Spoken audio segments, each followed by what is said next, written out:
తెలంగాణలో జరిగిన పిడుగులు మరణాలు. పిడుగుపాటు వల్ల తెలంగాణలో జరిగిన మరణాల గురించి ఒకసారి చూద్దాం. 2018లోని 68 మంది చనిపోయారు. 2019లోని 21 మంది చనిపోయారు పిడుగుల వల్ల. 2020లోని 36 మంది చనిపోయారు తెలంగాణలో పిడుగుపాటు వల్ల. 2022లో 72 మంది, 2021 66 మంది, 2023లోని 60 మంది. ఈ విధంగా తెలంగాణలోని ప్రతి సంవత్సరం ఎన్ని పిడుగులు పడుతున్నాయి? 2019లోని 20లోని 1,72,503 పిడుగులు పడ్డాయి తెలంగాణలో మొత్తంగా. 2020-21లోని 1,47,811 పిడుగులు పడ్డాయి తెలంగాణలో. 2021-22లో 1,49,336 పిడుగులు పడ్డాయి తెలంగాణలో. 2022-23లోని 2,19,477 పిడుగులు పడ్డాయి తెలంగాణ పరిధిలో అన్నమాట. పిడుగుపాటు మరణాలు భారీగా పెరుగుతున్న జాతీయ రాష్ట్ర విపత్తుల నిర్వహణ సంస్థ కనీసం చొరవ కూడా తీసుకోవట్లేదు అన్నమాట. మహారాష్ట్రలో ఇప్పటికే అందుబాటులోకి తెచ్చింది పిడుగులు పసిగట్టే సమాచారం. మరి దీంతో 20 నుంచి 40 కిలోమీటర్ పరిధి పిడుగు పడే ప్రాంతం ముందుగానే గుర్తించి అప్రమత్తం చేస్తుందన్నమాట. ఒడిశా, నాగాలాండ్, ఆంధ్రప్రదేశ్ తదితర రాష్ట్ర విపత్తుల నిర్వహణ కూడా సాంకేతిక వినియోగిస్తూ పిడుగుల పరిధి భవిష్యత్తులో లెక్కలు కూడా వస్తుందన్నమాట. తెలంగాణ పిడుగుపాటు మరణించిన సంఖ్య రోజు పెరుగుతుందన్నమాట. 2022-23లోనే ఏకంగా 2,19,477 పిడుగులు పడితే దాదాపుగా 72 మంది ప్రాణాలు కోల్పోయారన్నమాట. 2018 నుంచి 2023 మధ్యలోనే 316 మంది పిడుగుల వల్ల మరణించారన్నమాట. అందుకనే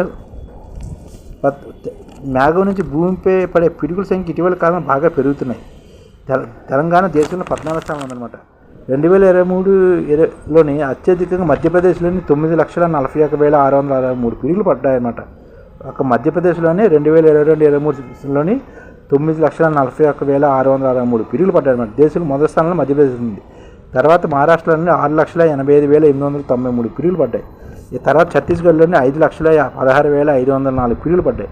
తెలంగాణలోని 2,19,477 పిడుగులు పడ్డాయన్నమాట. ఈ విధంగా తెలంగాణ 14వ స్థానంలో ఉందన్నమాట. ఉమ్మడి ఆదిలాబాద్, మహబూబ్నగర్ జిల్లాలోని ఏటా 1,00,000 పైగా పిడుగులు పడుతున్నాయి. ఉమ్మడి ఆదిలాబాద్, మహబూబ్నగర్, వరంగల్ జిల్లాలోనే ఏటా 1,00,000 పైగా పిడుగులు పడుతున్నాయి. అది అంటే మన పిడుగులు పడతాయని ముందుగానే పసిగట్టి ప్రజలకి మేలు హెచ్చరించాలన్నమాట. లేదంటే చాలా ఇబ్బంది.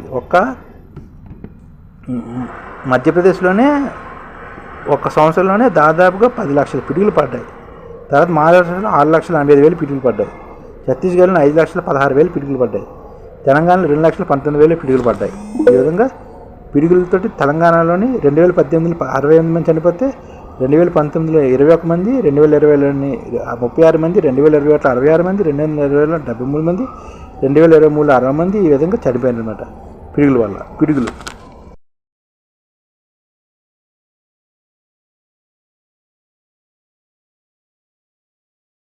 ఈ ఛానల్ ముఖ్య ఉద్దేశం ఏంటంటే మన తెలుగు రాష్ట్రాల్లో 1 కోటి మందికి సంఘటిత రంగాల్లో ఏ విధంగా ఉద్యోగాలు ఇవ్వవచ్చు, కనీస నెల జీతం 30,000 వరకు ఏ విధంగా ఇవ్వవచ్చు, ఏ విధంగా చేస్తే ఉద్యోగాలు సృష్టించబడతాయో వివరిస్తూ ఈ ఛానల్ వీడియోలు వస్తాయి.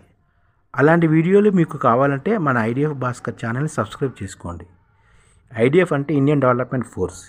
ఈ వీడియోలు చూసిన తర్వాత మీకు నచ్చితే లైక్ చేయండి, మీ ఫ్యామిలీ మెంబర్స్కి షేర్ చేయండి, మరియు మీ ఫ్రెండ్స్కి షేర్ చేయండి. Thank you. నమస్కారం.